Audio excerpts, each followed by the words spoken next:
எபிரேயர் புஸ்தகம் 10ஆம் அதிகாரம் 38-39 இந்த வசனத்தை நான் வாசிக்கிறேன். எபிரேயர் 10:38-39. விசுவாசத்தினாலே நீதிமான் பிழைப்பான், பின்வாங்கி போவானானால் அவன் மேல் என் ஆத்துமா பிரியமாய் இராது என்கிறார். நாமோ கெட்டு போக பின்வாங்குகிறவர்களாய் இராமல் ஆத்துமா ஈடேற விசுவாசிக்கிறவர்களாய் இருக்கிறோம். ஜெபிப்போம். பரிசுத்த பிதாவே, இயேசு கிறிஸ்துவின் நாமத்தில் இந்த வேலைக்காக நன்றி செலுத்துகிறோம். கர்த்தர் இந்த வார்த்தைகளை எங்களுக்கு ஆசீர்வதித்து தருவீராக. தேவனுடைய வார்த்தையானது ஆவியும் ஜீவனுமாக இருக்கிறது. தேவனுடைய வாயிலிருந்து புறப்படுகிற ஒவ்வொரு வார்த்தையினாலும் மனுஷன் பிழைப்பான். இந்த அதிகாலை வேளையில் கர்த்தருடைய வார்த்தையை கேட்க காத்திருக்கிற உங்களுடைய பிள்ளைகளுக்கு நீர் பேசும், தேவைகளை சந்தியும், இருதயத்தின் நினைவுகள், எண்ணங்கள், தோற்றங்கள் எல்லாவற்றையும் கர்த்தர் அறிஞ்சிருக்கிறீங்க. உதவியாக இருங்கப்பா. கர்த்தர் அப்படி செய்கிறதற்காக உமக்கு ஸ்தோத்திரம். பரிசுத்த ஆவியானவர் அவங்களுக்கு தேவையான வார்த்தைகளை அனுப்புகிறதற்காக ஸ்தோத்திரம். இயேசு கிறிஸ்துவின் நாமத்தில் பிதாவே, ஆமென். கர்த்தருடைய வார்த்தை சொல்லுகிறது, விசுவாசத்தினால் நீதிமான் பிழைப்பான். அதாவது ரெண்டு இடத்துல இந்த வார்த்தை வரும், ரெண்டு விதத்தில். ஒன்று, கர்த்தருடைய விசுவாசத்தினால் பிழைப்பான். நம்ம போன வாரம் நம்ம பார்த்தோம், தேவனுடைய வாயிலிருந்து புறப்படுகிற ஒவ்வொரு வார்த்தையினாலும் பிழைப்பான். இன்னைக்கு தேவ பிள்ளைகளை பிழைப்பூட்டுவதற்கு கர்த்தர் வைத்திருக்கிற ஒன்று விசுவாசம். தொடர்ச்சியாக விசுவாசத்தை குறித்து இந்த வருஷத்தில் நிறைய காரியங்களை பேசும்படி ஆண்டவர் உதவி செய்தார். விசுவாசத்தினால தான் நாம் நிற்கிறோம், விசுவாசத்தினால தான் நாம் வாழ்கிறோம், விசுவாசத்தினால தான் நம்முடைய பயணங்கள் துவங்குகிறது.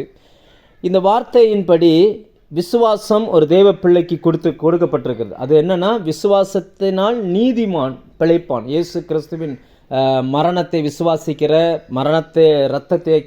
இரத்தத்தால் கழுவி சுத்தமாக்கப்பட்டிருக்கிற நீதிமானாய் வாழுகிறவர்களுக்கு இந்த பூமியில் வாழ்வதற்காய், அவர்களுக்கு தேவையான வாழ்வதற்கு தேவையான எல்லாவற்றையும் கொடுப்பதற்காய் தேவன் வைத்திருக்கிறது என்ன அப்படின்னா, அவர்களுக்கு கொடுக்கப்பட்ட அந்த விசுவாசம். இன்றைக்கி அந்த விசுவாசத்தை எடுத்து தான் நம்முடைய வாழ்க்கைக்கு தேவையான எல்லாவற்றையுமே நம்ம சரிப்படுத்தி கொள்ள வேண்டியது இருக்குது. அநேகர் கிறிஸ்துவோடு வாழ்கிறார்கள், ஆனால் அந்த விசுவாசத்தோடு வாழவில்லை. ரெண்டுக்கும் வித்தியாசம் இருக்குது. பிழைப்பது அப்படின்னா உயிரோடு இருப்பதுன்னு அர்த்தம் இல்லை. ஏன்னா என்ன சொல்கிறது அப்படின்னாச்சுன்னா, ஆடு மாடு மிருக ஜீவன்களும் பிழைக்கிறது, கர்த்தருடைய வார்த்தையை கேட்காதவர்களும் பிழைக்கிறார்கள். பிழைக்கிற எல்லாருமே பிரசங்கத்தை கேட்டு தான் பிழைக்கிறாங்களான்னா அப்படி இல்லை. எல்லாரும் பிழைக்கிறார்கள். இந்த பூமியில் கடவுளே இல்லைன்னு சொல்கிறவனும் உயிரோடு வாழ்கிறான். வாழ்வதை அல்ல இங்கே பிழைக்கிறது அப்படின்னு சொல்கிறது. கர்த்தருக்கு பிழைப்பான்னு சொல்லியிருக்கிறது என்ற அர்த்தம் என்னவென்றால், தேவன் அவனுக்கென்று வைத்திருக்கிற எல்லாவற்றையும் அவனால் இந்த பூமியில் அனுபவிக்க முடியும். அவன் ஆவிக்குரிய உலகத்திலிருந்து எல்லாவற்றையும் பெற்றுக்கொள்வான் என்கிற அந்த மனநிலையில் இந்த வசனம் எழுதப்பட்டிருக்கிறது. சில மூல பாஷைகள் படித்தீர்கள் என்றால், சில ஆங்கில மொழிபெயர்ப்பில் இந்த UTP பைபிள் அல்லது T4T பைபிள், அதெல்லாம் மூல பாஷையிலேருந்து மொழிபெயர்த்திருக்கிறாங்க. வசனத்தை மொழிபெயர்ப்பாளர்களுக்குன்னே ஒரு மொழிபெயர்ப்பு இருக்குது, அதான் T4Tமாங்க. அதில் இந்த வசனத்தை படிச்சிங்கன்னா அதில் எப்படி இருக்கும் அப்படின்னா, விசுவாசத்தினால் நீதிமான் பிழைப்பான்ற வார்த்தையை எப்படி போட்டிருப்பாங்கன்னா, விசுவாசத்தினால் நீதிமான் தினந்தோறும் பிழைக்கிறான் அப்படின்னு இருக்கும். கண்டினியூ அப்படின்ற வார்த்தையை அவங்க போட்டிருப்பாங்க. அப்படின்னா தினந்தோறும் பூமியில் வாழ்வதற்கு தேவையான நமக்கு வாழ்க்கைக்கு என்ன தேவையோ எல்லாவற்றையும் எடுப்பதற்கென்றே தேவன் நமக்கு விசுவாசத்தை கர்த்தர் நமக்குள்ளே வைத்திருக்கிறார். உங்கள் வாழ்க்கையில் இன்னைக்கு என்ன தேவை? இன்னைக்கு அதிகாலை வேளையில் கர்த்தருடைய வார்த்தையில் நீங்கள் இணைஞ்சிருக்கிறீங்க. ஏதோ ஒரு தேவையோடு, ஏதோ ஒரு எதிர்பார்ப்போடு, ஏதோ ஒரு சூழ்நிலையில் நீங்கள் வந்திருக்கலாம். உங்களுக்கு என்ன தேவையோ, நீங்கள் தேவையான எல்லாவற்றையும் உங்களுக்கு கொடுப்பதற்கு தேவன் ஆயத்தமாக இருக்கிறார். அதற்கு பேர் கிருபை. ஆனால் உங்கள் சைடில் இருந்து உங்கள் விசுவாசத்தை காண்பித்து அதை நீங்கள் எடுத்துக்கொள்ளும் பொழுது நாம் பிழைக்க முடியும். அடுத்த வார்த்தை சொல்லுகிறது, பின்வாங்கி போவானானால். கிறிஸ்துவை விட்டல்ல, அநேகர் விசுவாசத்தை விட்டே பின்வாங்கி போய்விடுவார்கள்.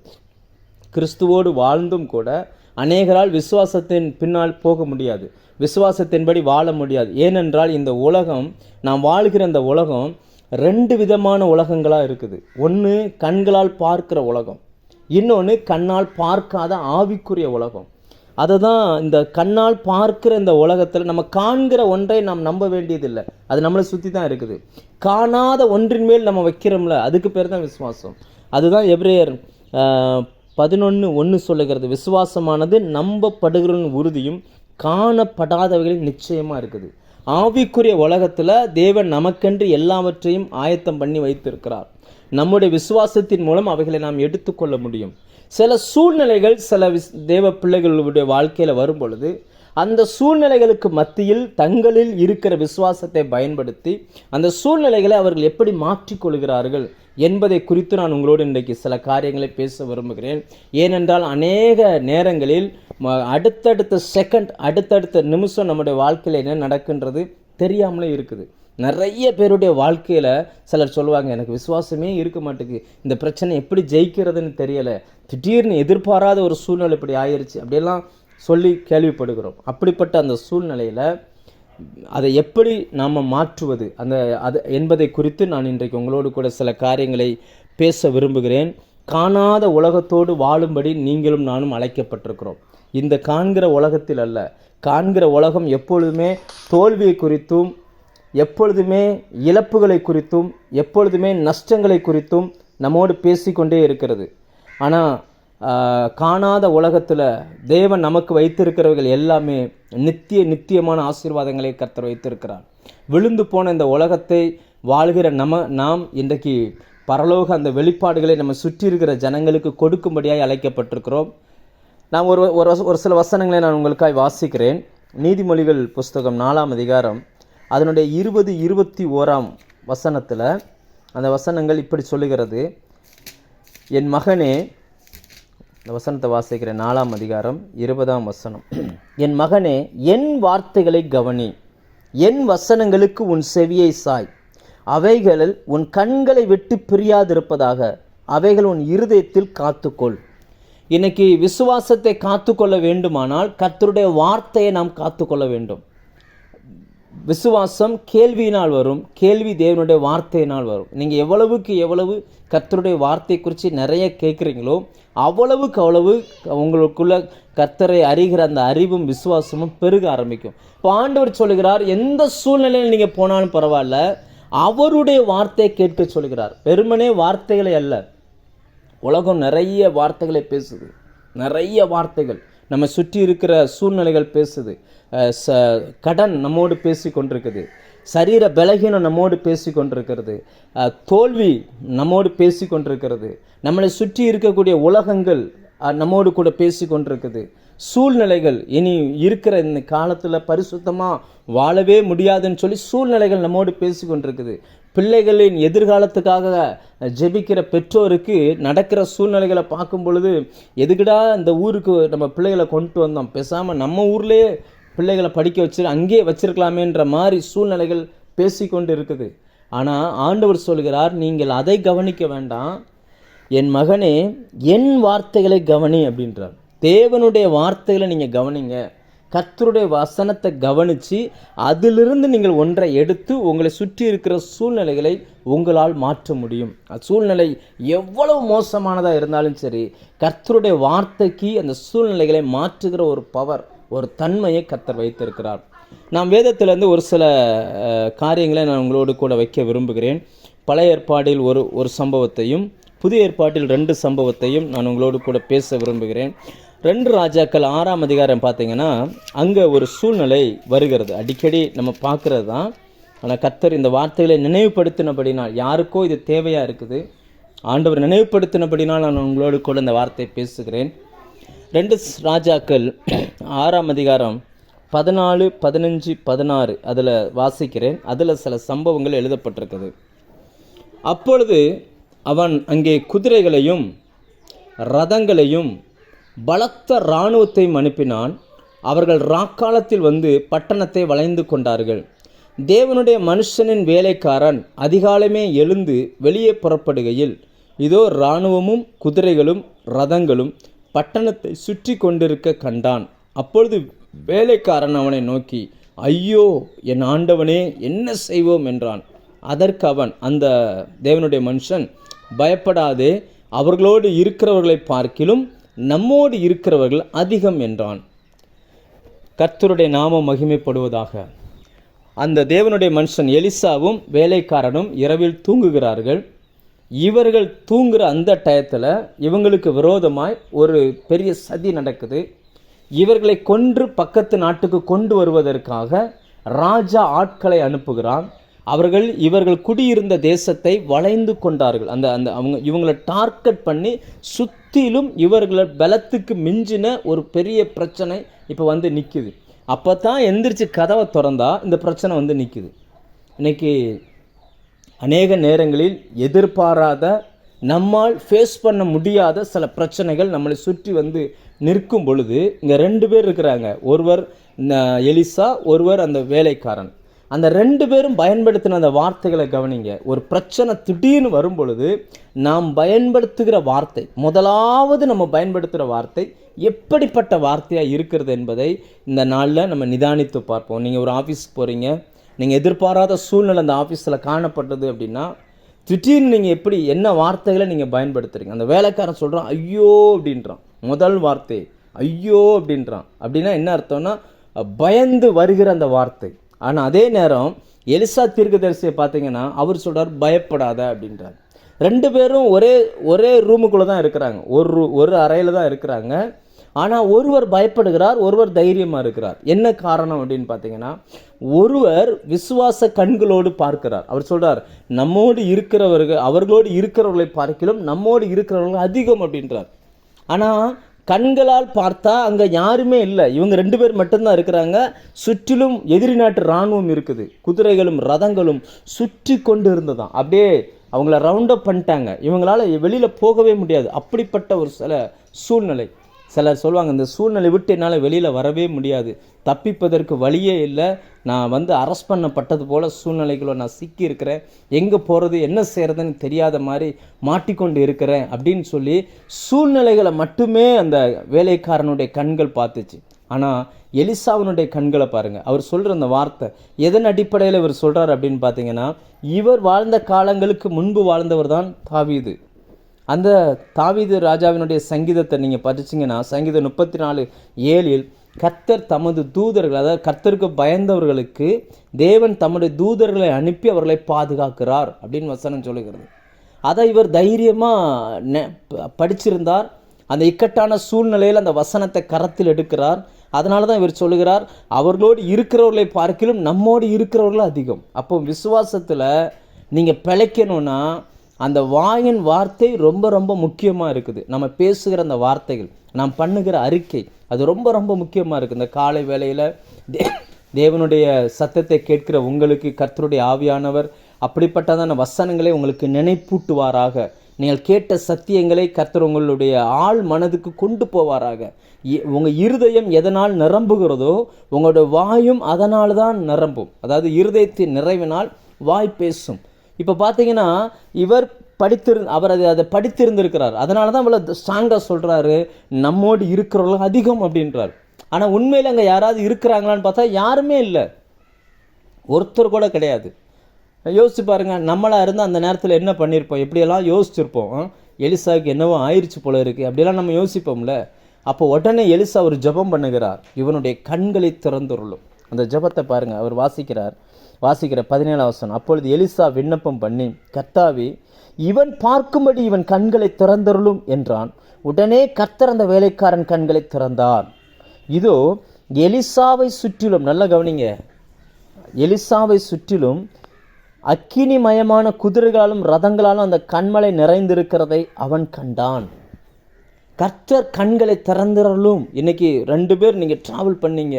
சில குடும்பத்தில் பார்த்தீங்கன்னா ஒருவர் விசுவாசிக்கிறவங்களாக இருப்பாங்க, ஒருவர் கர்த்தருடைய வார்த்தையை நம்பாத நபராக இருப்பார். எப்போவுமே இப்படி தான் இருக்கும். ஆனால் விசுவாசிக்கிறவங்க ஒன்றை புரிந்து கொள்ளுங்க, அவருடைய கண்கள் திறக்கப்படணும்னு சொல்லி ஜெபம் பண்ணுங்க. அதான் கண்ணு திறக்கப்படணும்னா ஆவிக்குரிய கண்ணு திறக்கப்படணும். ஆவி மண்டலத்தில் என்ன இருக்குன்றத பார்க்குற கண்கள் திறக்கப்படணும். அந்த கண்ணை திறந்தார் பாருங்க, கர்த்தர் கண்ணை திறந்த உடனே எலிசாவை சுற்றிலும், அதில் முக்கியமான வார்த்தை என்னென்னா, எந்த மனுஷன் விசுவாசிக்கிறானோ அந்த மனுஷனுக்கு அந்த பாதுகாப்பு இருக்குது. அந்த வார்த்தை சொல்லுகிறது, எலிசாவை சுற்றிலும் அக்கினிமயமான குதிரைகளாலும் ரதங்களாலும் அந்த மலை நிறைந்திருக்கிறதை அவன் கண்டான் அப்படின்னு சொல்லி. இன்றைக்கி நம்முடைய கண்கள் திறக்கப்படணும். சூழ்நிலைகள் எவ்வளோ மோசமாக வேணாலும் வரட்டும், தேவனுடைய வார்த்தையை கரத்தில் எடுங்க, அந்த வார்த்தையை நீங்கள் நம்புங்க, விசுவாசத்தினால் நீங்கள் பிழைப்பீர்கள். உங்களுக்கு விரோதமாக எழும்புகிற சத்துருக்களுக்கு நடுவில் அந்த சூழ்நிலையை உங்களால் மாற்ற முடியும். அன்னைக்கு பிடிக்கணும்னு வந்தாங்க, அன்னைக்கு இவங்களை அழிக்கணும்னு வந்தாங்க. ஆனால் அந்த பாருங்கள், கையில் எந்த ஆயுதமே இல்லாமல் அடுத்து ஒரு ஜெபம் பண்ணுகிறார். அந்த இவங்களை பிடிக்க வந்த அந்த உலக பிரகாரமான சோல்ஜர்ஸ் எல்லாருக்குமே கண் மயக்கம் வரட்டும் அப்படின்னு சொல்லி அடுத்து கொண்டு போய் அந்த ஊருக்கு நடுவில் நிப்பாட்டிட்டார். மெயினான விஷயம் என்ன அப்படின்னாச்சுன்னா, இன்றைக்கி நம்மளை சுற்றி இருக்கிற சூழ்நிலைகளை நம்ம அநேக நேரத்தில் என்ன நினைக்கிறோன்னா, ஆண்டவரே எங்களுக்கு விரோதமாக இப்படி வந்திருக்கிறாங்க ஆண்டவர், இப்போ யோசிச்சு பாருங்கள், இப்படி வந்திருக்கிறாங்க ஆண்டவர், நான் என்ன செய்யணும்னு தெரிய போகல, இப்படியான பயப்படுகிறோம். ஆனால் அந்த பயப்படுறதுக்கு பதிலாக நம்ம அநேக நேரங்களில் நம்ம யோசிக்கணும். ஒரு பிரச்சனை வந்துருச்சு அப்படின்னா நீங்கள் யோசிக்கணும், பிரச்சனை வந்துருச்சு, பிசாசு வந்து நிற்கிறான், போராடுகிறான், நான் கலங்குற மாதிரி இருக்குது, இந்த நேரத்தில் கர்த்தர் என்ன பண்ணிக்கிட்டு இருக்கிறாரு? அவர் சொல்லியிருக்கிறார்ல, உன்னை தொடுகிறவன் என் கண்மணி தொடுவான்னு சொல்லியிருக்கிறார்ல, அவர் என்ன செய்கிறாரு? நம்ம அப்படி யோசிக்க பழகணும். நீங்கள் அப்படி யோசிக்கும் போது மட்டும்தான் உங்களுடைய நினைவு ஆவிக்குரிய மண்டலத்தோடு கனெக்ட் ஆகும். அதாவது தம்மை பற்றி உத்தம இருதயத்தோடு இருக்கிறவர்களுக்கு தன்னுடைய வல்லமையை விளங்க பண்ணும்படி அவருடைய கண்கள் பூமியின் எல்லை எங்கிலும் உலாவிக் கொண்டிருக்குது. ஆண்டவருடைய கண் அப்படியே பார்த்துக்கிட்டே இருக்குது. இந்த ப்ரேயர் லைனில் கர்த்தருடைய வார்த்தையை கேட்டுக்கிட்டு இருக்கிற உங்கள் எல்லாருடைய இருதயத்தை அப்படியே பார்க்குது. யார் தம்மை பற்றி உத்தம இருதயத்தோடு இருக்கிறார், கர்த்தர் அவர் பார்த்துக்கிடுவார். இந்த சூழ்நிலைகளுக்கு நடுவில் அவர் என்னை காப்பாற்றுவார். யோசிச்சு பாருங்கள், தூங்கி முழிச்சோன்னு பிரச்சனை. இவங்க கற்பனையில் கூட நான் எதிர்பார்க்கல. நைட்டு நல்ல ஜோமெண்ட்டு படுத்திருந்துருக்கிறாங்க, முழிச்சு அப்படி கர்த்தனை திறந்த உடனே அந்த கதவு, அந்த நாட்களில் இன்றைக்கி இருக்கிற மாதிரி வீடு கிடையாதுல்ல, டென்ட் அடித்து தானே குடியிருப்பாங்க. அப்படி திறந்த உடனே பார்த்தீங்கன்னு சொன்னால் அப்படி அரெஸ்ட் பண்ணதுக்கு ஒரு பெரிய கூட்டமே வந்து நிற்குது. பார்த்த உடனே பயம். ஆனால் அவர் கூட தான் படுத்திருந்தார் அந்த மனுஷன். அந்த எலிசா தைரியமாக வந்து சொல்லுகிறார், நம்மோடு இருக்கிறவர்கள் அதிகம்னு சொல்லி. எங்கேருந்து அந்த விசுவாசம் பாருங்கள். அந்த வசனத்தை ஆணித்தரமாக அவர் நம்பினபடினால் அந்த வசனத்தின் மேன்மையை அவர் எடுத்து தைரியமாக பேசுகிறார். கர்த்தர் சொல்லியிருக்கிறார், உன்னை காக்கும்படி தேவன் தம்முடைய தூதர்களுக்கு கட்டளையிடுவார்னு சொல்லி. அதனால் கர்த்தருடைய பாதுகாப்பு நமக்கு இருக்குன்றத அவர் ஆணித்தரமாக விசுவாசித்தார், ஆணித்தரமாக பேசினார். அதை விசுவாசியாதவருடைய கண்களுக்கும் கர்த்தர் நிரூபித்து காண்பித்தார். நான் சொல்கிறேன், நீங்கள் கர்த்தர் அநேக நேரங்களில் இணைப்பில் இருக்கிற யாருன்னு தெரியாது, ஆனால் சிலர் வந்து இப்படி ஜெபிக்கிறீங்க. அநேக முறை கர்த்தர் என்னை பாதுகாப்பார் நான் சொல்லிக்கிட்டே இருக்கிறேன், ஆனால் என் கூட இருக்கிறவங்க என்னை மனமடிவு உண்டாக பண்ணுகிறாங்க அப்படின்னு சொல்லி நீங்கள் அவங்க ஆவிக்குரிய கண் திறந்து கர்த்தர் உங்களை நடத்துகிறத பார்க்கட்டும்னு ஜெபம் பண்ணுங்க. கர்த்தர் உங்களுடைய கண்ணை திறப்பார், கர்த்தர் உங்களுக்கு உதவி செய்வார். அநேக இடங்களில் நீங்கள் கர்த்தர் தான் தெய்வம், அவர் தான் எனக்கு எல்லாமேன்னு சொல்லி நீங்கள் சாட்சி சொல்லியிருக்கிறீங்க. இனி வரப்போகிற நாட்களில் அவர் உங்களை குறித்து சாட்சி சொல்வார். என்னுடைய பிள்ளை தான் இது, நான் அதை எப்படி நடத்துகிறேன், எப்படி பராமரிக்கிறேன் அப்படின்றத உங்களை சுற்றி இருக்கிறவங்க காணும்படி செய்வார். எலிசாவின் வேலைக்காரனுடைய கண்ணை திறந்தார். எலிசாவை சுற்றிலும், அங்கே பாருங்கள், அவனை சுற்றின்னு எழுதலை, 2 பேரை சுற்றின்னு வேதம் சொல்லலை. யார் விசுவாசித்தாங்களோ அவர்களை சுற்றிலும் அக்கினிமயமான ரதமும் குதிரையும் மலை முழுக்க நிறைந்திருக்கிறத கண்டாராம். சுற்றி எதிரிகள் வந்து ஊருக்குள்ளே மட்டும்தான் இருக்கிறாங்க, ஆனால் பாதுகாப்பு எப்படி இருக்குது? அந்த ஊரை சுற்றி இருக்கிற எல்லா மலைகளிலும் இருக்குது. அதனால தான் அந்த எலிசா சொல்கிறார், அவர்களோடு இருக்கிறவர்களை பார்க்கிலும் நம்மோடு இருக்கிறவர் பெரியவர் அப்படின்றார். அதிகமான நபர்கள் நமக்கு பாதுகாப்பை கர்த்தர் வைத்திருக்கிறார். நீங்கள் வேலை செய்கிற இடத்துல, உங்கள் பிஸ்னஸில், உங்கள் வீட்டில், நீங்கள் எங்கெங்கே போகிறீங்களோ எல்லா இடத்திலும் கணக்கற்ற தேவ தூதர்களை கர்த்தர் உங்களுக்கு வைத்திருக்கிறார். இதை ஒரு நாள் நீங்கள் மறந்துடக்கூடாது. விசுவாசத்தினால் அவர்களை உங்களால் ஆப்ரேட் பண்ண முடியும். உங்களை சுற்றி தான் அவங்க இருப்பாங்க. நல்லா புரிஞ்சுக்கோங்க. நம்ம அடிக்கடி நம்ம பெண்கள் வந்து அதிகமாக தியானிக்கிற புஸ்தகத்தில் உண்டு எஸ்தர் புக். இந்த எஸ்தர் புக்கில் எஸ்தர் வந்து விருந்து வச்சுக்கிட்டே இருப்பாங்க. அப்போது அந்த ஆமானை பற்றின ஒரு சம்பவம் வந்துடும். இந்த ஆமான் தான் இப்படி பண்ணினான் அப்படின்னோடனே அந்த ராஜா கொஞ்சம் கோவப்பட்டு வெளியில் போயிடுவார். இந்த ஆமான் என்ன பண்ணுவார் அப்படின்னாச்சுன்னா, டக்குன்னு எஸ்தர் பெட்டில் உட்காந்துருப்பாங்க. இந்த ஆமான் அந்த எஸ்தர் காலில் விழுந்து மன்னிப்பு கேட்கறது போல் பெட்டை தொடுவான் பாருங்கள். அந்த நேரம் பார்த்து ராஜா உள்ளே என்ட்ரி ஆயிடுவார். அப்போ வரும்பொழுதே வேலைக்காரர்கள்லாம் இருப்பாங்க. ஆனால் ராஜா வந்துட்டு அவனை பிடிங்கள்னு சொன்ன உடனே டக்குன்னு வேலைக்காரர்கள் பிடிச்சிருவாங்க. அப்போ இதுலேருந்து என்ன அர்த்தம், என்ன புரியுது அப்படின்னாச்சுன்னா, பாதுகாப்புக்கு அந்த ராஜாவின் வேலைக்காரர்கள் இருந்தது போல் இன்றைக்கி நமக்கும் பாதுகாப்புக்கு கர்த்தர் தன்னுடைய தூதர்களை அனுப்பியிருக்கிறார். ஆனால் நீங்கள் கட்டளை இடாமல் அவைகள் ஆக்டிவேட் பண்ணவே முடியாது. அப்போ அந்த இக்கட்டான சூழ்நிலைகளுக்கு மத்தியில் சூழ்நிலை எப்படி மாற்றினாங்க பாருங்கள். அந்த எதிரிகளை செயல்பட விடாமல் எப்படி தடுத்தது எது அப்படின்னா எலிசாவின் அந்த விசுவாசம். அவர் ஆவிக்குரிய உலகத்தோடு தொடர்பில் இருந்தார், காணாத உலகத்தோடு தொடர்பில் இருந்தார். வேலைக்காரன் காண்கிற உலகத்தை பார்த்து கொண்டிருந்தான்.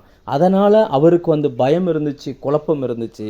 காணாத உலகத்தோடு தொடர்பில் இருந்த எலிசாவுக்கோ பயமும் இல்லை, குழப்பமும் இல்லை. அவருக்குள்ள ஒரு தைரியம் இருந்துச்சு. ஏனென்றால் கர்த்தர் என்னை பாதுகாக்கிறார், தேவதூதர்களை எனக்காக அனுப்பியிருக்கிறார், எந்த சூழ்நிலையிலும் நான் தனியாக இல்லை, பரலோகம் என்னை கண்காணித்து கொண்டே இருக்கிறதுன்ற அந்த நிச்சயம் இருந்துச்சு. இந்த காலை வேளையில் உங்களுக்கு அப்படிப்பட்ட நிச்சயம் உண்டாயிருப்பதாக. உங்கள் போக்குவரத்தில் கர்த்தர் கூடவே இருக்கிறார். இன்னொரு சம்பவத்தை கூட நம்ம வாசிக்கலாம். சில சம்பவங்கள் மார்க் புதிய ஏற்பாட்டில் மார்க் 6ஆம் அதிகாரம் நம்ம எல்லாருக்கும் தெரிந்த சம்பவம். 6ஆம் அதிகாரம் 31ஆம் வசனத்திலிருந்து சில வசனங்களை நான் வாசிக்க விரும்புகிறேன். மார்க்கு சுவிசேஷம் 6ஆம் அதிகாரம். அதாவது என்னென்னா, ஆவிக்குரிய உலகத்தோடு தொடர்பில் இருக்கக்கூடிய ஒரு நபர், அவரை சுற்றிலும் காண்கிற உலகத்தோடு தொடர்பில் இருக்கக்கூடிய சில நபர்கள். இந்த ரெண்டும் எப்படிப்பட்ட மாற்றங்களை இந்த பூமியில் கொண்டு வருகிறது வாசிக்கிறேன். 6ஆம் அதிகாரம் 31 சில வசனங்களை நான் வாசிக்கிறேன். அவர் அவர்களை நோக்கி, வனாந்தரமான ஓரிடத்தில் சற்று தனித்து இளைப்பாறும்படி போவோம் வாருங்கள் என்றார். ஏனெனில் வருகிறவர்களும் போகிறவர்களும் அநேகராக இருந்தபடியால் போஜனம் பண்ணுகிறதற்கும் அவர்களுக்கு சமயமில்லாதிருந்தது. அப்படி அவர்கள் தனிமையாய் ஒரு படவில் ஏறி வனாந்தரமான ஒரு இடத்திற்கு போனார்கள். அவர்கள் புறப்பட்டு போகிறதை ஜனங்கள் கண்டார்கள். அவரை அறிந்த அநேகர் சகல பட்டணங்களிலும் இருந்து கால்நடையாய் அவ்விடத்துக்கு ஓடி. அந்த வார்த்தை ரொம்ப முக்கியம். ஏன்னா வேதத்தை நீங்கள் படிக்கும்போது ஆவியானவர் எங்கெல்லாம் கமா போடுறாருன்றதை நீங்கள் பார்க்கணும். கமா போட்டார்னா ஒரு முக்கியமான சில சத்தியத்தை அதில் சொல்கிறார். நான் இதுதான் உங்களோடு பேச விரும்புகிறேன், நான் பின்னாடி சொல்கிறேன். அவர்களுக்கு முன்னே அங்கே சேர்ந்து அவரிடத்தில் கூடி வந்தார்கள். இயேசு அந்த கலிலேய கடலில் ஏறி ஒரு கரையிலேருந்து இன்னொரு கரைக்கு போகிறார். அவர் படகுல போகிறார். அப்போ படகுல போனால் ஷார்ட்டாக போயிடலாம். ஆனால் ஜனங்கள் என்ன பண்ணாங்கன்னா சுற்றி ஓடி போகிறாங்களாம். ஓடி போய் அவர் இறங்குறதுக்கு முன்னாடி இவங்கெல்லாம் கடற்கரையில் அந்த பக்கம் போய் நிற்கிறாங்க. அப்படி நிற்கிறாங்க. அப்போ எவ்வளவு தாகத்தோட கர்த்தருடைய வார்த்தையை கேட்கறதுக்கு அந்த நாட்களில் இருந்திருக்கிறாங்க பாருங்கள். எவ்வளவு தாகத்தோட. இப்போ பிரசங்கியார் வரல, பிரசங்கம் பண்ணக்கூடியவர் வரல. அவர் வர்றதுக்கு முன்னாடி அந்த வசனம் சொல்லுகிறது, இயேசு கரையில் அதாவது வந்து அநேக ஜனங்களை கண்டு. அப்படின்னா இவர் போய் இறங்குறதுக்கு முன்னாடியே அங்கே ஜனங்கள் வந்துட்டாங்க. பசிக்குது இவருக்கு, நம்ம சாப்பிடணும், இங்கே ஏராளமான ஜனங்கள் இருக்கிறாங்க, சாப்பிடக்கூட டைம் இல்லை, அதனால் நீங்கள் நம்ம அங்கே போயிடுவோம்ப்பா, அங்கே போய் சாப்பிடுவோம் அப்படின்னு படகுல ஏறி அந்த பக்கம் போனால் போகிறதுக்குள்ளே இங்கே ஜனங்கள் சுற்றி அந்த பக்கம் ஓடி போய் நின்று வார்த்தைக்காக காத்து நிற்கிறார்கள். வார்த்தைகளை கேட்டு வந்து நின்று அந்த ஜனங்களை கண்டு அவர்கள் மேய்ப்பனில்லாத ஆடுகளைப் போலிருந்தபடியால் அவர்கள் மேல் மனதுருகி அநேக காரியங்களை அவர்கள் உபதேசிக்க தொடங்கினார். வெகு நேரம் சென்ற பின்பு அவருடைய சீசர்கள் அவ்விடத்தில் வந்து, இது வனாந்தரமான இடம், வெகு நேரமும் ஆயிற்று, புசிக்கிறதற்கு இவர்களிடத்தில் ஒன்றுமில்லை, ஆகையால் இவர்களை சுற்றி இருக்கிற கிராமங்களுக்கும் ஊர்களுக்கும் போய் தங்களுக்காக அப்பங்களை கொள்ளும்படி இவர்கள் அனுப்பிவிட வேண்டும் என்றார்கள். இயேசு வருகிறார், அந்த ஜனங்களை பார்க்கிறார். அந்த ஜனங்களுக்குள்ளே ஏராளமான தேவை இருந்துச்சு. அவங்களுக்கு வேற எதுவுமே அவங்க எதிர்பார்க்கல. அவர்கிட்டருந்து புறப்படுகிற அந்த ஆவிக்குரிய வார்த்தையை தான் கேட்டுக்கிட்டே இருக்கிறாங்க. அது ஜீவ வார்த்தை, ஜீவ மன்னா, உயிர்ப்பிக்கிற மன்னா. அந்த வார்த்தை அவர் பேசிக்கிட்டே இருக்கிறார், ஜனங்களும் கேட்டுக்கிட்டே இருக்கிறாங்க. நல்லா புரிஞ்சுக்கோங்க, கேட்கிற நபர்களினுடைய தேவையை பொறுத்து தான் வார்த்தைகள் வெளிப்படுகிறது. இந்த ஸ்டேட்மெண்ட் ரொம்ப முக்கியம். கேட்கிறவர்களுடைய தேவையை பொறுத்து இந்த சத்தத்தை நீங்கள் கேட்குறீங்கன்னா உங்களுக்கு ஒரு தேவை இருக்குது. அந்த தேவைக்கேற்ற வார்த்தையை கொடுத்து தான் ஆண்டவர் பேச வைக்கிறார். இப்போ இயேசு பேசிக்கிட்டே இருக்கிறார், அந்த ஜனங்கள் கேட்டுக்கிட்டே இருக்கிறாங்க. பிரசங்கிக்கிற ஆளுக்கும் டயர்டாகலை, பிரசங்கத்தை கேட்குற ஆளுக்கும் டயர்டாகலை. அவங்க எதை பற்றியுமே கவலைப்படலை. இவர் பசிக்கின்னு தான் அந்த பக்கம் போனார். ஆனால் ஜனங்களை பார்த்த உடனே பசி மறந்து போச்சு, எல்லாம் மறந்து போச்சு. ஜனங்களோடு பேச ஆரம்பிக்கிறார். அந்த ஜனங்கள் எவ்வளவு தூரம் ஓடி வந்தாங்கன்னு தெரில, உட்காந்து அவர் பேசுகிறதை கேட்டுக்கொண்டே இருக்கிறார். ஏனென்றால் மனுஷன் கர்த்தருடைய வாயிலிருந்து புறப்படுகிற ஒவ்வொரு வார்த்தையினாலும் பிழைப்பான். அவங்க வேற எதையுமே எதிர்பார்க்கல. ஆனால் இயேசுவோடு கூட இருந்த ஒரு 12 பேர் இருந்தாங்க. அந்த 12 பேரும் இந்த உலகத்தோடு தொடர்பு இருக்கிறது போல அவர்கள் நடந்து கொள்கிறார்கள். அவங்க தான் வந்து சொல்கிறாங்க, இது வனாந்தரமான இடம், நேரம் ஆயிடுச்சு. அவங்க முதல் ஸ்டேட்மெண்ட் பாருங்கள், இது வனாந்தரமான இடம். அவங்க சொல்கிறாங்க இது வனாந்தரமான இடம் அப்படின்றாங்க. ஃபஸ்ட்டு வேறு சோர்ஸ் இல்லை. அடுத்து சொல்கிறாங்க இது ரொம்ப நேரமும் ஆயிடுச்சு. அவர்கள் அப்படி சொன்னதே போல் உலகத்தோடு காண்கிற உலகத்தோடு தொடர்பில் இருக்கக்கூடியவர்கள் இப்படி பேசுவார்கள், இது வனாந்தரமான இடம். அதாவது நமக்கு இங்கே உதவி செய்ய யாருமே இல்லை, நமக்கு நாம தான் உதவி, நமக்குன்னு யாருமே கிடையாது, இப்படி ஒரு இக்கட்டான சூழ்நிலை நம்ம இருக்கிறோம், சொந்த பந்தங்கள் கிடையாது, வனாந்தரமான ஒரு இடத்துல நம்ம இருக்கிறோம், டைம் ஆயிடுச்சு, எல்லாவற்றுக்கும் ஒரு காலம் உண்டு, காலம் தவறி போய்கிட்டு இருக்குது, வயசு போய்கிட்டு இருக்குது, நாட்கள் தவறி போய்கிட்டு இருக்குது. தேவனிடத்திலிருந்து ஒரு காரியத்தை அதான் பாருங்கள், இவங்க இயேசுவிட இந்த வார்த்தைகளை சொல்கிறாங்க. நீங்கள் யோசிச்சு பாருங்கள், இயேசுக்கிட்ட எதையாவது ஒன்று பேசுனா அது ஜெபம் என்கிற அந்த லைனில் தான் வருது. இப்போ இவங்க பண்ணுகிற அந்த ஜெபம் அர்த்தமற்ற ஜெபமாக இருக்குது பாருங்கள். அவருக்கு தெரியாதா இது வனாந்தரமான இடம்னு? அவருக்கு தெரியாதா அது சமயம் டைம் ஆகிடுச்சின்னு சொல்லி? அடுத்து அவங்க மூணாவது ஸ்டேட்மெண்ட் சொல்கிறாங்க, சாப்பிட்றதுக்கு இவங்ககிட்ட எதுவுமே இல்லை. அந்த ஜனங்கள் சாப்பாடே கேட்கலையே, அவங்க யாருமே சாப்பாடை பற்றி யோசிக்கவே இல்லை, அவங்க பிரசங்கத்தை மட்டும்தான் கேட்டுக்கிட்டே இருக்கிறாங்க. அடுத்து இவங்க சொல்கிறாங்க இவங்களை அனுப்பி விட்டுருங்க அப்படின்றாங்க. சம்பந்தம் இல்லாத அநேகருடைய ஜெபங்கள் தேவ சமூகத்தில் இப்படி இருக்கிறது. காண்கிற உலகத்தோடு தொடர்பு படுத்தப்பட்ட வார்த்தைகளையே ஜெபங்களாய் அநேகர் பேசிக்கிட்டே இருக்கிறாங்க. எப்போ பார்த்தாலும் இது வனாந்தரமான இடம், வயசாயிருச்சு, நாட்கள் ஆயிடுச்சு, ஒன்றும் முடியலை, என்ன பண்ணுறான்னு தெரியலை, எங்கே போகிறதுன்னு தெரியலை, ஆண்டவரே எங்களுக்கு இதில் உதவி செய்யுங்க ஆண்டவரே. இப்படி சில நேரங்களில் அந்த சீசர்கள் சொன்னதை போல் நம்ம அநேக நேரங்களில் நம்ம போய் சொல்லிக்கிட்டு இருக்கிறோம், வனாந்தரமான இடம் ஆண்டவரே. வயசும் நாட்களும் போய்கிட்டே இருக்குது, சில குறிப்பிட்ட வருஷங்கள் கடந்து போய்கிட்டே இருக்குது, குறிப்பிட்ட நாட்களில் இதெல்லாம் நடந்திருக்கணும், முடியலை, நாட்கள் நடந்து போய்கிட்டே இருக்குது. ஒரு பிஸ்னஸ் பண்ணலான்னு நினைக்கிறோம், நானும் என் வீட்டுக்காரரும் பிளான் பண்ணி வருஷங்கள் ஆகுது, ஆனால் அதுக்கான சூழ்நிலைகள் ஒன்றும் சரியாக அமைய மாட்டேங்குது, நாட்கள் போய்கிட்டே இருக்குது. இது வனாந்தரமான சூழ்நிலையாக இருக்குது, என்ன பண்ணுறதுன்னு தெரில, சாப்பிட்றதுக்கு ஒன்றும் இல்லை. அவங்க சொல்கிறாங்க சாப்பிடுவதற்கு இவர்களிடத்தில் ஒன்றும் இல்லை. ஆனால் அவங்க சொன்னது எத்தனை உண்மை, எதுவுமே தப்பு கிடையாது, உண்மையை தான் பேசுகிறாங்க. ஆனால் ஒரு விசுவாசி உண்மையை பேசும்படி அழைக்கப்படவில்லை, சத்தியத்தை பேசும்படி அழைக்கப்பட்டிருக்கிறார். அவங்க போய் இயேசுவிட்ட சொல்கிறாங்க பாருங்கள், காண்கிற உலகத்தை இவர்கள் பார்த்தபடியினால் இவர்களுக்கு இடம் தெரிகிறது, காலம் தெரிகிறது, இருக்கா இல்லையான்றது தெரிகிறது, அடுத்து என்ன செய்யணுன்றது தெரிகிறது. ஆனால் ஆவிக்குரிய உலகத்தோடு தொடர்பில் இருந்த இயேசு கிறிஸ்துவுக்கோ இவங்க சொன்ன எதையுமே அவர் காதிலே வாங்கிக்கிட்ட மாதிரியே தெரில. அவர் சிம்பிளாக சொல்கிறார், நீங்களே சாப்பாடு கொடுங்க அப்படின்ட்டார். யோசிச்சு பாருங்க, நீங்களே சாப்பாடு கொடுங்க அப்படின்ட்டார்.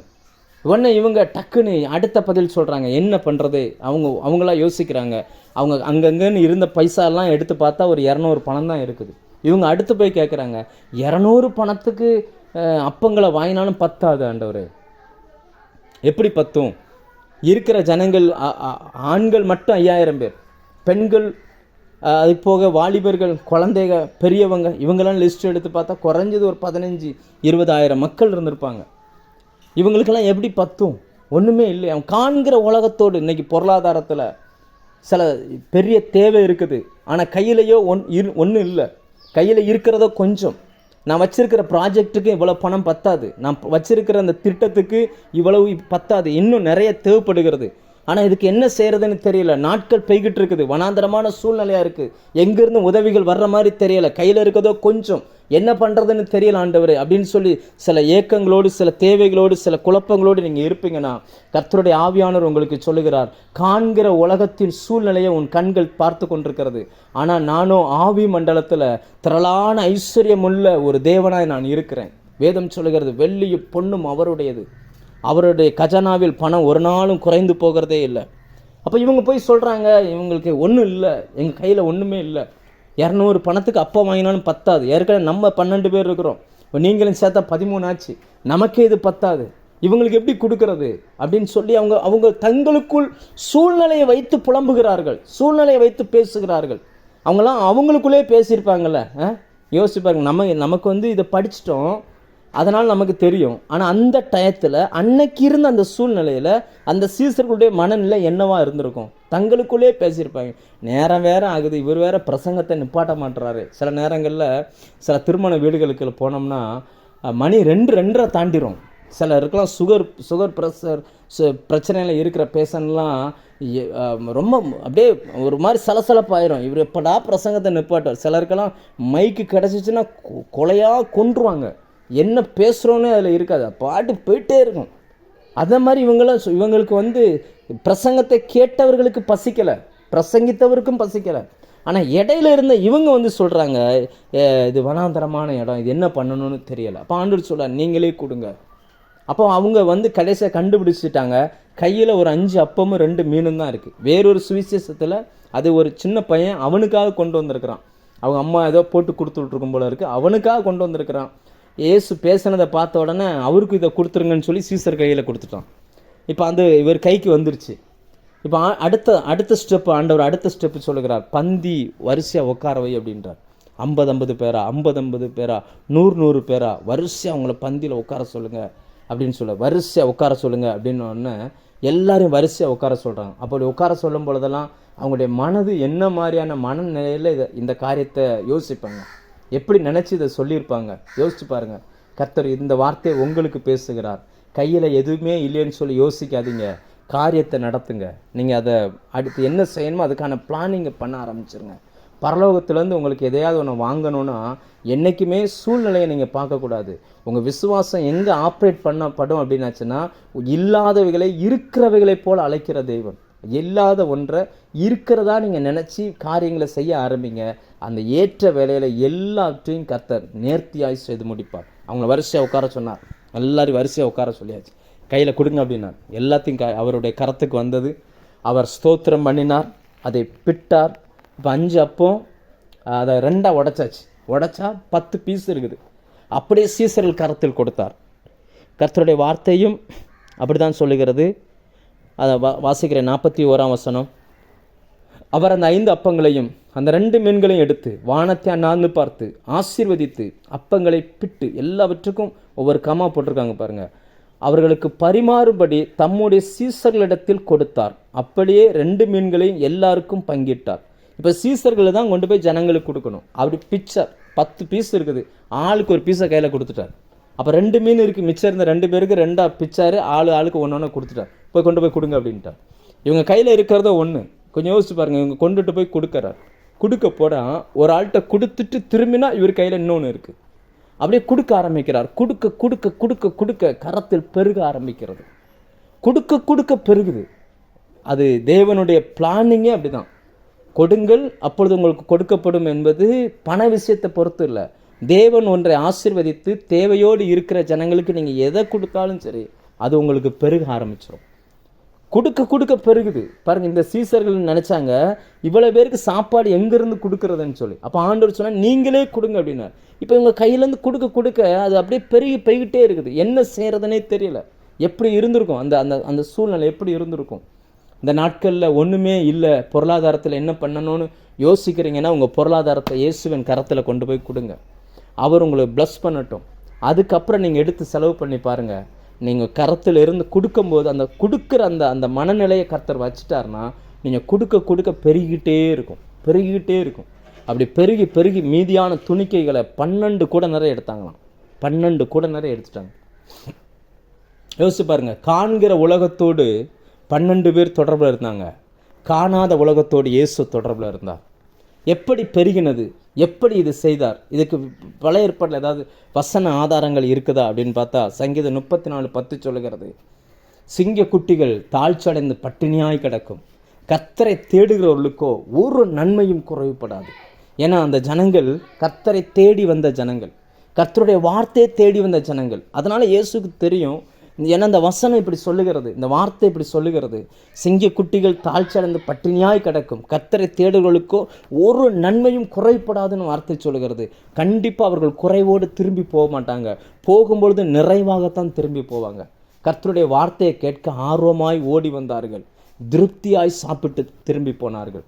எத்தனையோ பேர் இந்த காலை வேளையில் என்னென்னவோ வேலைகளை பார்த்து கொண்டிருக்கும் போது கர்த்தருடைய வார்த்தைக்காக ஏதாவது கிடைச்சிராதா, ஏதாவது ஒரு வெளிப்பாடு கிடைச்சிராதா, எனக்காக ஆண்டவர் பேசிட மாட்டாரா, என்னை குறித்து ஏதாவது சொல்லிட மாட்டாரான்னு சொல்லி நீங்கள் ஆர்வத்தோடும் தாகத்தோடும் வந்து இந்த வார்த்தையை கேட்கிறபடினால் நீங்கள் திரும்பி செல்லும் பொழுது, இந்த பிரசங்கம் முடிஞ்சு நீங்கள் உங்கள் வேலைக்கோ அல்லது எதுக்காக நீங்கள் போகும் பொழுது கர்த்தர் உங்களை திருப்திப்படுத்தி அனுப்புவார். கர்த்தரை தேடுகிறவர்களுக்கு ஒரு நன்மையும் குறைபட. இந்த வசனம் இயேசு அறிந்திருந்தபடியினால் அவர் விசுவாசிக்கிறவன் பதறான். அவருக்கு உள்ள பதட்டமே வரல. அவர் தைரியமாக சொல்கிறார், நீங்களே கொடுங்க அப்படின்ட்டார். அவங்களே கொடுக்குறாங்க. கொடுக்க கொடுக்க பெருகுது. அதனுடைய விளைவு என்னாச்சு? மிச்சம் மீதி எல்லாத்தையும் எடுத்து 12 கூட நிறைய எடுத்துட்டார். ஏன்னா சீசர்கள் 12 பேரில் அப்படியே தூக்கு தலையில் வை அப்படின்ட்டார். எல்லாம் பரிசையாக வச்சுட்டு வா, என் பின்னாடி வா அப்படின்ட்டார். ஒன்றும் இல்லாத இடத்திலிருந்து 12 கூட நிறைய மீதங்களை எடுத்தார். இந்த 20,000 ஜனங்களுக்கு மேலே திருப்தியாக சாப்பிட்டு போனார்கள். எங்கிருந்து இவைகள் நடந்தது? எப்படி நடந்தது? கர்த்தருடைய வார்த்தை. நெருக்கடி நேரத்தில், தேவைகளின் நேரத்தில் வசனத்தை பிடித்து கொள்வீர்களானால் சூழ்நிலைகளை உங்களால் மாற்ற முடியும். உங்களுக்கு எவ்வளவு தேவைகள் இருந்தாலும் பரவாயில்லைங்க. உங்கள் கையில் ஒன்றும் இல்லை, தேவைகள் நிறைய இருந்தாலும் பரவாயில்ல. விசுவாசியாய் மாறுவதற்கு முன்னாடி இருந்த சூழ்நிலை வேற. என்றைக்கு நீங்கள் இயேசு கிறிஸ்துவை ஏற்றுக்கொண்டு வந்தீர்களோ அன்றைக்கு உங்களை பரலோகம் தன் பொறுப்பில் எடுத்துக்கொள்கிறது.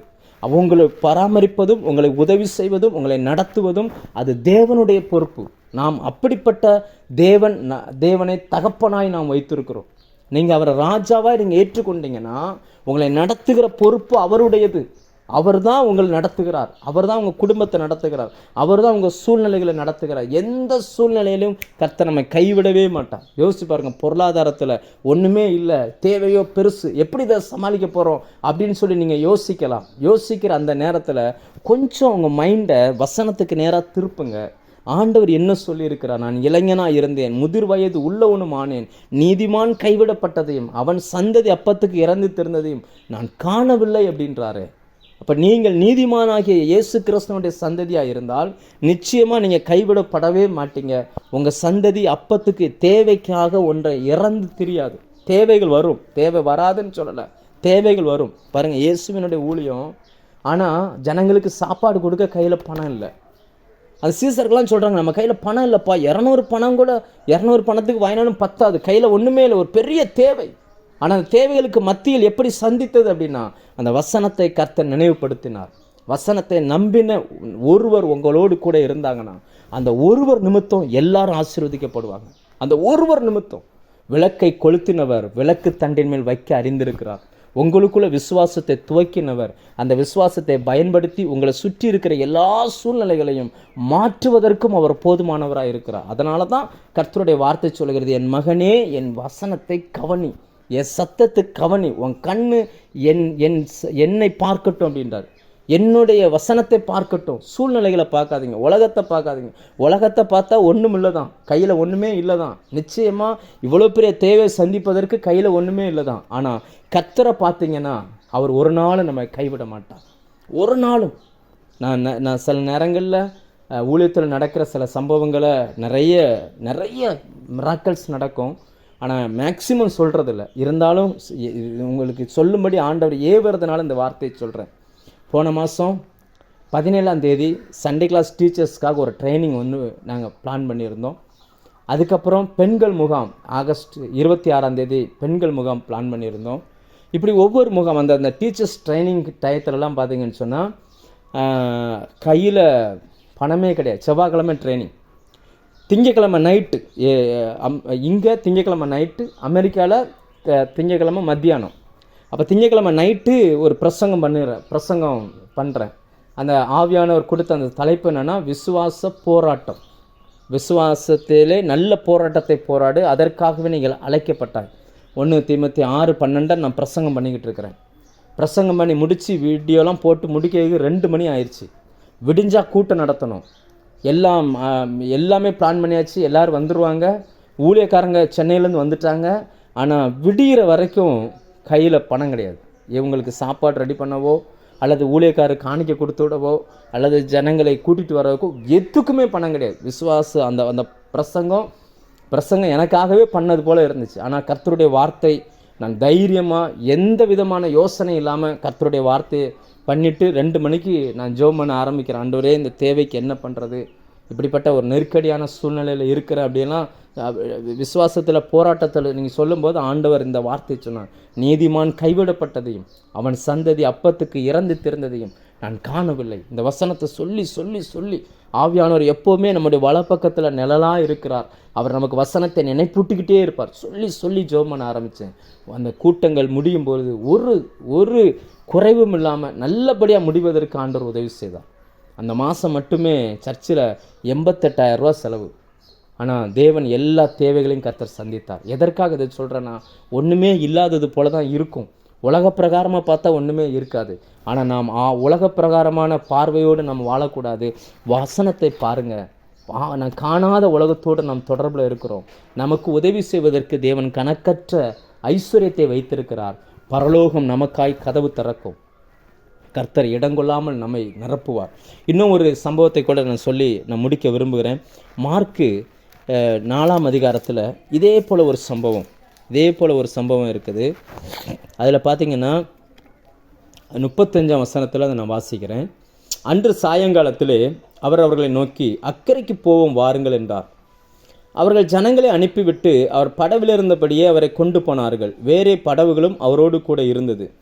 அப்பொழுது பலத்த சுழல் காற்று உண்டாகி படவு நிரம்பத்தக்கதாக அலைகள் அதன் மேல் மோதிற்று.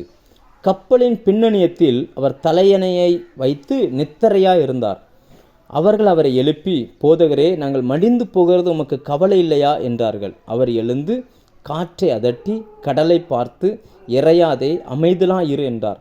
அப்பொழுது காற்று நின்று போய் மிகுந்த அமைதல் உண்டாயிற்று. அவர் அவர்களை நோக்கி, ஏன் இப்படி பயப்பட்டீர்கள்? உங்களுக்கு விசுவாசம் இல்லாமல் போயிற்று. ஏன் உங்களுக்கு விசுவாசம் இல்லாமல் போயிற்று என்றார். இந்த சம்பவமும் நமக்கு தெரியும். இப்போ இயேசுவும் படகுல போகிறார். அக்கறைக்கு போகணும்னு அவர் சொல்லி தான் கூட்டிகிட்டு போகிறார். போகிற வழியில் திடீரென்று சுழல் காற்று. இந்த சுழல் காற்றும், சுனாமி, பிரச்சனை, இந்த போராட்டங்கள் இயேசு இருக்கிற படகுலையே வருது. அப்போ அவர் இருந்தாலும் பிரச்சனைகள் வரும். இந்த உலகத்தில் இருக்கிற எல்லா மனுஷனுக்கும் பிரச்சனை வரும். தவறு பண்ணினா தான் வரும்னு இல்லை, நம்முடைய விசுவாசத்தை சோதிப்பதற்காகவே இவைகளெல்லாம் வரும். இந்த பிரச்சனை வந்த உடனே காண்கிற உலகத்தை பார்க்கிற மனிதர்கள் எப்படி என்ன பண்ணுறாங்க பாருங்கள். அவங்க கவலைப்படுகிறார்கள், பயப்படுகிறார்கள்.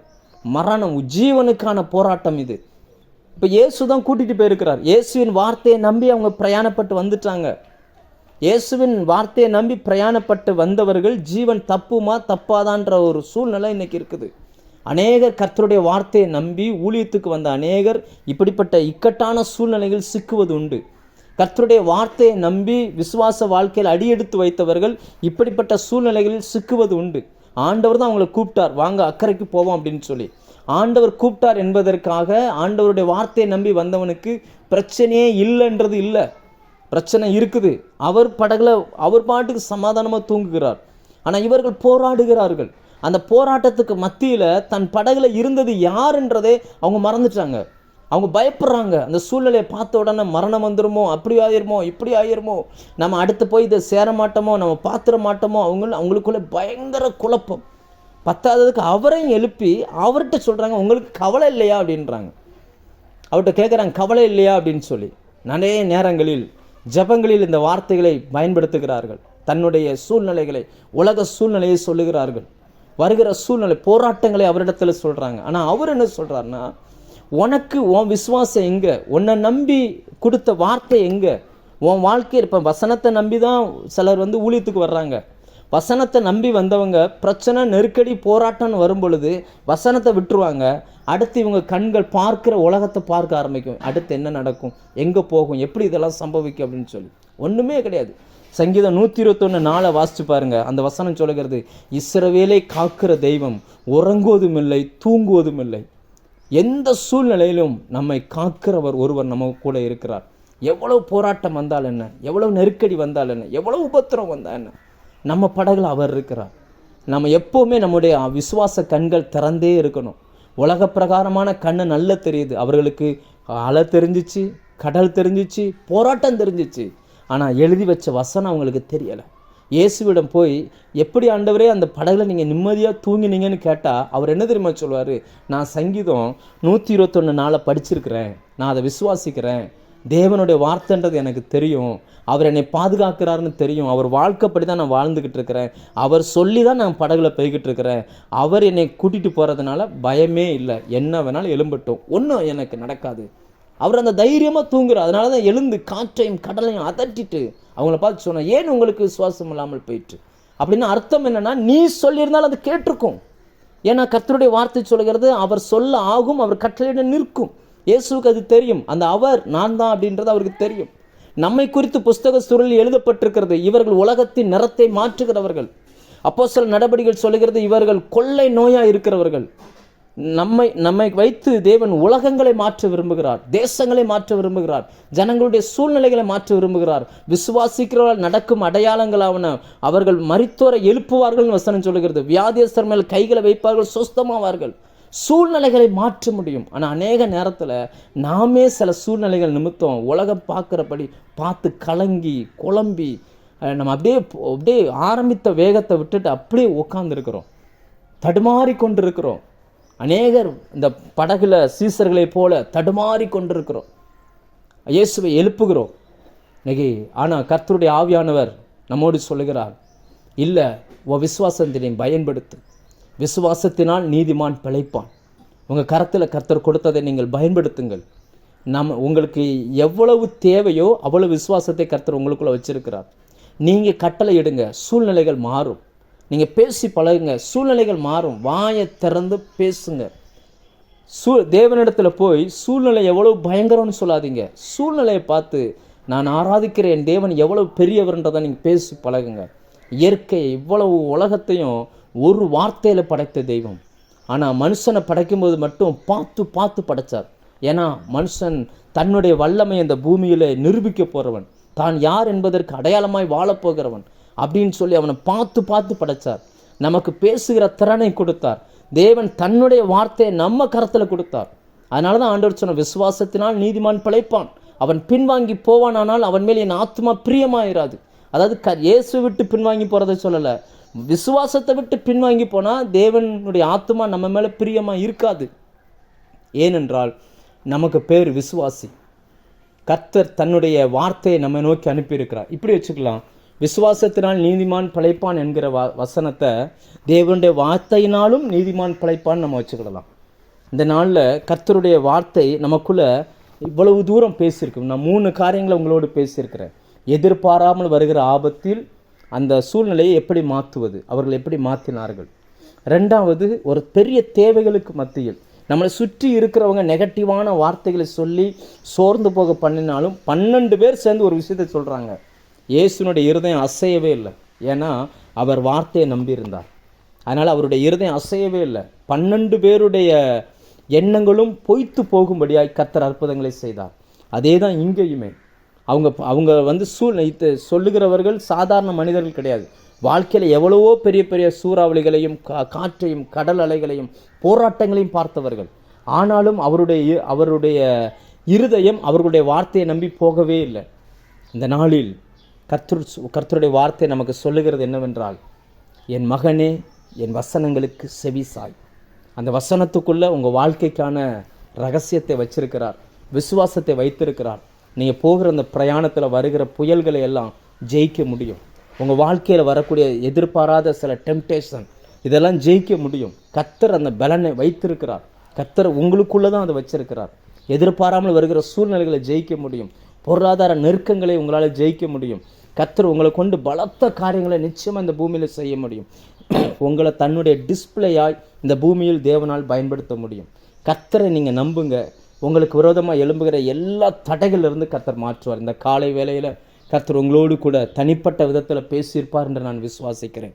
இந்த நாளில் உங்களுக்கு என்ன மாதிரி சூழ்நிலைகள் இருந்தாலும் பரவாயில்ல, தேவன் உங்களுக்கு நல்லவராகவே இருக்கிறார். தன்னுடைய வார்த்தையை வெளிப்படுத்த விரும்புகிறார். தன்னுடைய வார்த்தையின் வல்லமை, அதோடைய பவர் எப்படிப்பட்டது என்பதை உலகம் காண்பதற்கு உங்களை ஒரு கருவியாய் கர்த்தர் பயன்படுத்த விரும்புகிறார். அவருடைய கண்கள் தேடிக்கொண்டே இருக்கிறது. தம்மை பற்றி உத்தம இருதயத்தோடு யாராவது இருக்கிறாங்களா, யாராவது என் வார்த்தையை நம்புகிறாங்களா, என் வார்த்தையை ஆணித்தரமாக பிடிச்சிக்கிட்டு இந்த வசனம் பூமியில் நிறைவேறணும்னு சொல்லி, என் வாழ்க்கையில் நிறைவேறணும்னு சொல்லி யாராவது விரும்புகிறாங்களா அப்படின்னு சொல்லி பார்க்கிறார். நீங்கள் அந்த வசனத்தை நீங்கள் நிறைவேறுவதற்கு உங்களை விட்டு கொடுங்க. இந்த சீசர்கள் பாருங்கள், ஆரம்பத்தில் அவங்களுக்கு அதெல்லாம் தெரியலை. ஆனால் நாட்கள் போன உடனே பார்த்தீங்கன்னா சில வருடங்கள் கழிஞ்சு அவர்கள் அதை புரிந்து கொண்டார்கள். நம்முடைய வாழ்க்கை இந்த காண்கிற உலகத்தோடு இல்லை, காணாத உலகத்தோடு தொடர்புடையது அப்படின்னு சொல்லி புரிந்து கொண்டார்கள். எப்படி இயேசு கப்பலின் பின்னணியத்தில் எதுக்கும் பயப்படாமல் தூங்கினாரோ அதே போல் பேதுருவும் சிறைச்சாலையில் விடிஞ்சா தலையை வெட்டிடுவாங்க அப்படின்ற தீர்ப்பு வந்த பிறகு கூட தைரியமாக தூங்க முடிஞ்சிச்சு. ஏன்னா அவருடைய வாழ்க்கை இந்த உலகத்தில் இல்லை, எதிர்கால, அதாவது காணாத உலகத்தில் அவர் கனெக்ட் ஆகியிருந்தார். தேவன் சொல்லிட்டு போயிருந்தார், முதிர் வயதில் தான் நீ மரிப்ப, உன் அறைய முதிர் வயதில் கட்டுவாங்கன்னு சொல்லி. அதனால் அவருக்கு நிச்சயம் இருந்துச்சு, என் லைஃபு இவங்க நினைக்கிறது போல் இல்லை, கர்த்தர் வைத்திருக்கிறது போல தான் இருக்கும் அப்படின்னு சொல்லி. ஒருவேளை இந்த சீசர்களைப் போல் நீங்கள் காண்கிற உலகத்தோடு தொடர்பில் நீங்கள் இருக்கலாம், அநேக நேரங்களில் கலங்கலாம். கவலைப்படாதீங்க.